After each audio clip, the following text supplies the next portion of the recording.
अस्सलाम वालेकुम बेटे जी, कैसे हैं आप सब? उम्मीद है खैरियत से होंगे। अच्छा जी, आज हम लोगों ने करना है डिफरेंशियल इक्वेशन की एक्सरसाइज 6.3 है, जिसके अंदर टॉपिक आ रहा है बेसिक इक्वेशन का आ रहा है। बेसिक इक्वेशन के आप पहली तो बात आप लोगों को इसकी जनरल फॉर्म पता नहीं चाहिए। इसकी जनरल फॉर्म ये है जी, X square Y double prime plus x Y prime plus x square minus B square Y is equal to 0। आपके पास इस तरह से डिफरेंशियल इक्वेशन गिवन होगी, उसको सबसे पहले आप लोगों ने अपने कंपेयर करना है अपनी जनरल फॉर्म से ऑफ बेसिक इक्वेशन से। तो हमारे पास क्वेश्चन नंबर 1 के अंदर डिफरेंशियल इक्वेशन इस तरह से गिवन है, x square Y double prime plus x Y prime plus x square minus 1/9 y is equal to 0। और अगर मेरे बेटा आप मेरे चैनल पर नहीं हो रहे, अभी तक मेरे चैनल को सब्सक्राइब नहीं किया हुआ, तो काइंडली मेरे बेटा कर लें और बेल आइकन के बटन को प्रेस करें, ताकि आने वाली वीडियोस की अपडेट आपको मिलती रहे। और ज़्यादा से ज़्यादा दूसरों से शेयर किया करें। शेयर करना क्या होता है, सदका जारी होता है। मेरी वजह से आपकी वजह से किसकी हेल्प हो जाए, हेल्प करना क्या होता है, अच्छी बात है। अच्छा, बात करते हैं इस क्वेश्चन की, कंपेयर करें तो ये देखा x square Y double prime ऐसे ही है, एक्स वाई प्राइम भी ऐसे ही है, एक्स स्क्र, और ये जो टर्म हमें मिलेगी हमें पी स्क्र की मिला करेगी। तो यहाँ से हम लोगों ने पी स्क्र को कंपेयर करके वो वैल्यू निकाल देनी है। पी स्क्र हमारे पास आ रहा है 1/9, जिसको सिंप्लीफाई करें तो ये प्लस माइनस 1/3 बन जाएगा।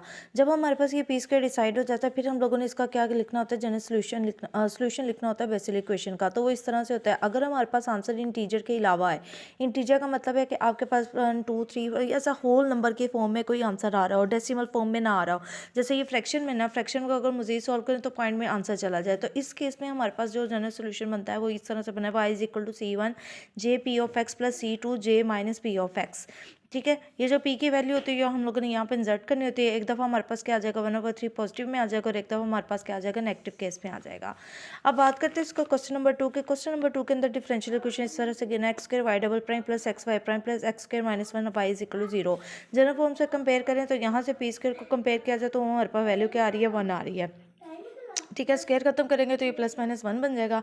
अब इस केस में हमारे पास आंसर आ रहा है एक इंटीजर, इस केस में इंटीजर नहीं आ रहा था, इस केस में इंटीजर आ रहा है, तो सोल्यूशन थोड़ा सा उससे डिफरेंट लिखेंगे। C1 J P of x plus C2 Y P of X आ जाएगा। ठीक है, अब पी की जगह हम लोगों ने ये जो पी की यहाँ पे वैल्यू है ये वो इंसर्ट कर देनी है 1, और यहाँ पे भी हम लोगों ने जब वाई और पी की जगह पे पॉजिटिव वैल्यू को इंसर्ट करना है, नेगेटिव को नहीं करना। ठीक है, बात करते हैं इसे नेक्स्ट क्वेश्चन की। नेक्स्ट क्वेश्चन नंबर 3 की फॉर्म में हमारे पास जो डिफरेंशियल इक्वेशन गिवन है वो इस तरह से है, 4x square y double prime plus 4x y prime plus this is equal to 0। अब पहली बात तो हमारे पास जो जनरल फॉर्म होती है ना बेसिक इक्वेशन को, वो x square y double prime होते हैं। यहाँ पे क्वेश्चन इसका एक्स स्क्वायर होता है, लेकिन यहाँ पे हमारे पास एक्स्ट्रा 4 आ रहा है, तो इसलिए पूरी इक्वेशन को 4 से पहले क्या कर देंगे, डिवाइड करवा देंगे। डिवाइड करवाने के बाद हमारे पास जो फॉर्म बनती है वो ये बनती है। इससे अगर कंपेयर करें तो हमारे पी स्क्वायर की वैल्यू बनती है 25/4।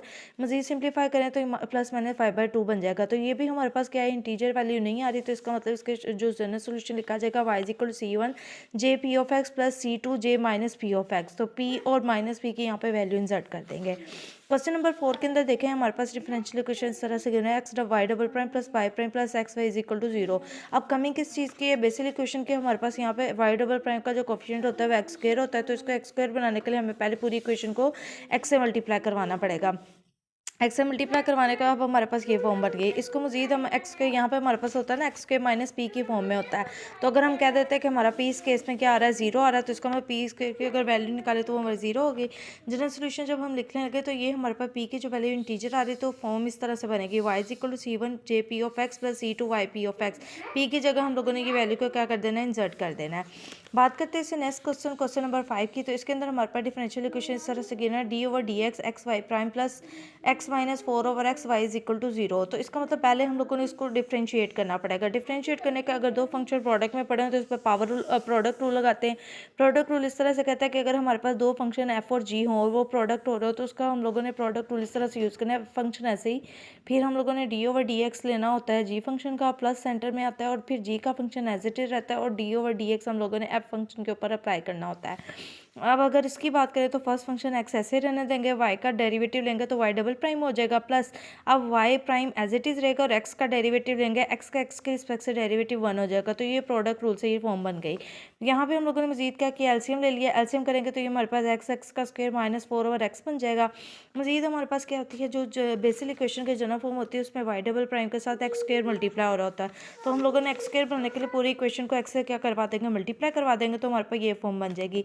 यहाँ से कंपेयर करें x square minus P square, मतलब पी स्क्वायर की वैल्यू हमारे पास आ गई 4, इसके सोल्यूशन निकालेंगे प्लस माइनस 2, तो हमारे पास जो ये एक इंटीजर फॉर्म में आंसर आ रहा है, तो आंसर लिखेंगे y is equal to C1 J P of x plus C2 Y P of x. तो यहाँ पे पी की वैल्यू 2 है जो हम लोगों ने इंसर्ट कर दी है। मज़ीद हम लोग नेक्स्ट से क्वेश्चन की बात करते हैं। क्वेश्चन नंबर 7 के अंदर हमारे पास डिफरेंशियल इक्वेशन इस तरह से गिवन है, x square Y double prime plus x Y prime plus 9x square minus 4 is equal to 0। अब यहाँ पे मसला ये आ रहा है कि हमारे पास जो जनरल सोल्यूशन जनरल फॉर्म होती है बेसिल इक्वेशन के, यहाँ पे सिंपल एक्स स्क्र होता है, इसके साथ कोई चीज़ कोई क्वेश्चन और मल्टीप्लाई नहीं हो रहा होता, लेकिन यहाँ पे हमारे पास एक्स्ट्रा आ रहा है 9। तो इस केस में हम लोगों को इसको क्या करना पड़ता है, रिड्यूस करना पड़ेगा। एक आपके माइंड में तो ये आ रहा होगा कि हम पूरे इक्वेशन को जी 9 पे डिवाइड कर देते हैं, यहाँ पे 9 खत्म हो जाए, लेकिन यहाँ पे भी 9 इंसर्ट हो जाएगा, जबकि जनरल सोल्यूशन में भी यहाँ पे एक्स स्क्वायर आ रहा है, फॉर्म के अंदर एक्स स्क्वायर आता है। तो यहाँ से बचने के लिए हमें एक नया पैरामीटर इंट्रोड्यूस करवाना पड़ेगा, जिससे हम लोग इसको सिंगल वेरिएबल के फॉर्म में क्या कर देंगे, चेंज कर देंगे। तो पहले बात इसको हम लिख सकते हैं 9x स्क्वायर के बजाय 3x का होल स्क्वायर लिख सकते हैं, और फिर हम लोग लेट कर लेते हैं ये जो 3x है इसको हम t वेरिएबल के इक्वल लेट कर लेते हैं।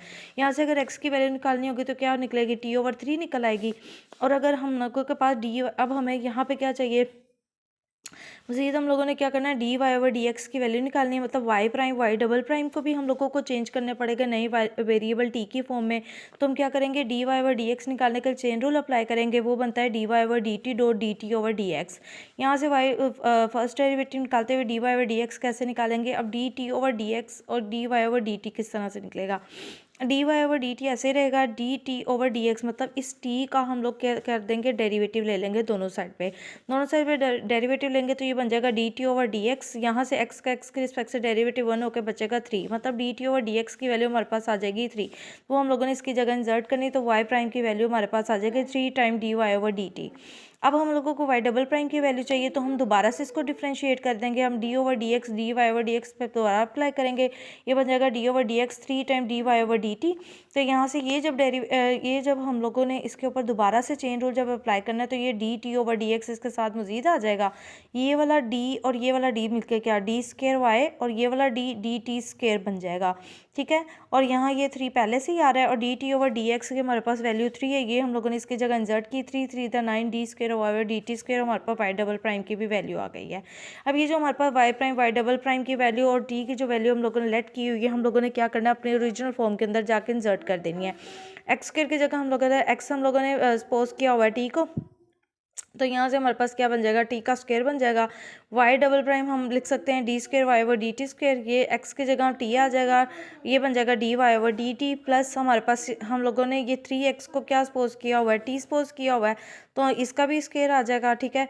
और साथ t² minus 4y is equal to 0 की फॉर्म बन जाएगी। यहाँ से अगर p² को जनरल फॉर्म से, अगर बेसिल इक्वेशन के जनरल फॉर्म से कंपेयर करें, तो ये हमारे पास p की वैल्यू आ रही होती है यहाँ पे, तो p की वैल्यू इस केस में हमारे पास क्या बन जाएगी 4, और जो मज़ीद सिंप्लीफाई करने से +-2 आ जाएगी। ये एक इंटीजर है, इंटीजर फॉर्म का हमारे पास सोल्यूशन होगा c1jp of t plus c2yp of t।